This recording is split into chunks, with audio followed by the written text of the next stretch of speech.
இயேசுவின் சீடர்கள் கை கழுவாமல் உணவு அருந்துவதை பரிசேயர்களும் மறைநூல் அறிஞர்களும் கேள்வி கேட்கின்றார்கள். ஏன் உம்முடைய சீடர்கள் கையை கழுவிவிட்டு உணவருந்த அமரவில்லை? ஆக இது ஒரு வெளி அடையாளம். கை கழுவுவது என்பது வெளி அடையாளம். அந்த வெளி அடையாளத்தை அவர்கள் உன்னிப்பாக கவனித்து இந்த கேள்வி எழுப்புகின்றார்கள். ஆனால் இயேசு வெளி அடையாளத்தை பார்ப்பதை விட அகத்தை பார்க்கின்றார். நீங்கள் வெளியே வெள்ளையடிக்கப்பட்ட கல்லறைகளாக இருக்கின்றீர்கள், ஆனால் உள்ளுக்குள்ளே புழு பிடித்து இருக்கிறது.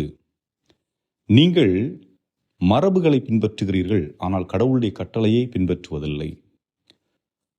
நீங்கள் மற்றவர்களுக்கு அவர்கள் என்ன செய்ய வேண்டும் என்று சொல்லுகிறீர்கள், ஆனால் உங்களுடைய வாழ்க்கையில் அதை சரியாக பயன்படுத்துவதில்லை என்பது போன்ற வாதங்களை இயேசு முன்வைக்கின்றார்.